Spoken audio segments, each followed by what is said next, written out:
Hello, K-Beach viewers. Thanks for tuning in today's edition of K-Beach Morning News. I'm Brian Mendoza. And I'm Janina Storis. Big trouble in Little Tunisia. Riots and a deadly prison fire kills dozens of prisoners. After longtime leader flees the country. Fahmy Beza became president less than 24 hours after Ben Ali fled to Saudi Arabia. Now tension and confusion run the streets. A local woman said, "My husband, son, and all the men in my family were armed with clubs all night to protect our homes from the looters." Now we have Calder Sokolow with more on the upcoming superstorms. Calder? As residents of California, we've all become accustomed to dealing with and riding out earthquakes. Just as well, the recent heavy storms and flooding in the state have thickened our proverbial skin to harsh weather. The threat of earthquakes, flash floods, and even the looming threat of the entire world ending, as predicted by the Mayans, is not enough to scare most Californians. However, in addition to these threats of natural disasters, scientists from the USGS have found another. The scientists discovered and prepared a scenario in which a so-called superstorm would paralyze the state with 10 feet of rain over the course of a month. Combine that with winds of over 100 miles per hour, and researchers say the storm would damage 1/4 of the state's buildings and houses. If it happens. The scientists built a model that showed a storm could last for more than a month, with an atmospheric river pushing the storm along, moving water, quote, at the same rate as 50 Mississippi rivers. As we saw just a few weeks ago in our own backyards, and as we are seeing now in Brazil, landslides could compound the damage created by all that water. Researchers warn that such a superstorm is hypothetical, but not improbable. USGS scientist Lucy Jones says, "We think this event happens once every 100 or 200 years or so, which puts it in the same category as our big San Andreas earthquakes." The last superstorm in California took out a 300-mile stretch of the Central Valley by way of floods and was so bad the state capital had to be moved to San Francisco. That storm happened in 1861, which happens to be 150 years ago. That puts us, in 2011, directly in the range of years between expected superstorms. Although the scenario of such a storm is relatively unlikely, the threat remains. The product of all this research begs the question, are we as a state or even a country prepared for a storm of this magnitude? How long before we are able to weather a storm like this? We do not know the answers to these questions, but I do know one thing. Somebody better call FEMA. For KBCH, I'm Calder Sokolow. Stay safe. Don't go away. After the break, we'll have more breaking news.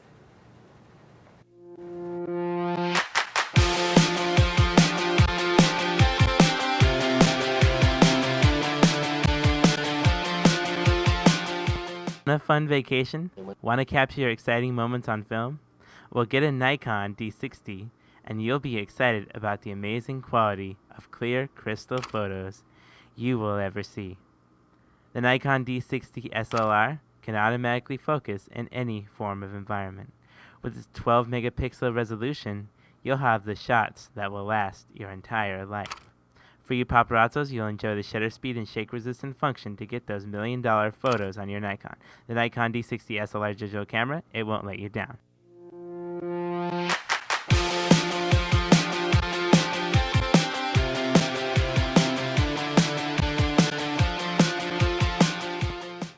She may be 80 years old, but police say she is a criminal and will do time. A lady has been convicted for stealing nearly $9,000 diamond ring from a San Diego mall, but this isn't her first time. She has been stealing nearly all her life. She will be facing more than 5 years in state prison. Payne, whose life was to be subject of a proposed Halle Berry movie, and who has been filming with a documentary crew, is scheduled to be sentenced February 9th. We'll be right back after this commercial break.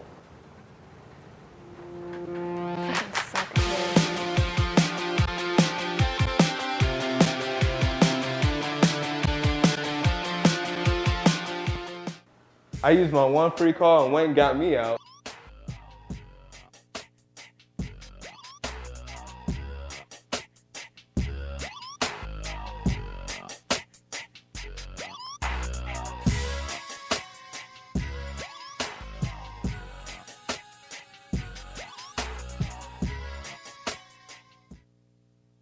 Criminals, are you having a problem with crimes you didn't do or supposedly did? Then call or stop by Wayne's Criminal Defense. I will get you out.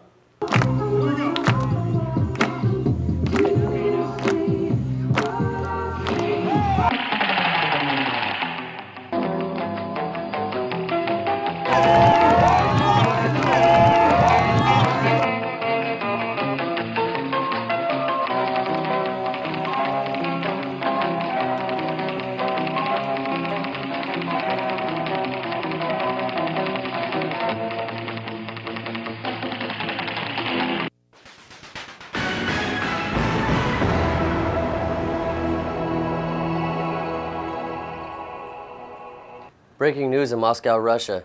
2 suicide bombers walked into Moscow's busiest airport, which totals an average of over 35 million people, and they set off 2 bombs, killing 35 and wounding 131 nationalists. The incident occurred at 4:40 p.m. Moscow time inside the international arrivals terminal. Witnesses say the 2 men walked near a cafe and detonated their explosives near a large crowd. Russian authorities have ruled this to be a terrorist attack. Now, we must warn you that what you're about to see is very graphic, and viewer discretion is strongly advised. This video was taken shortly after the terrorist attacks took place. Russian President Dmitry Medvedev sent a special investigative committee to the incident and is currently meeting with Moscow law enforcement and the mayor in response. The White House has released a statement saying, "We strongly condemn this outrageous act of terrorist against the Russian people. No known terrorist group have been taking claim of this as yet." Thanks for tuning in to KBCH Morning News. I'm Janina Storres. And I'm Brian Mendoza. See you next time.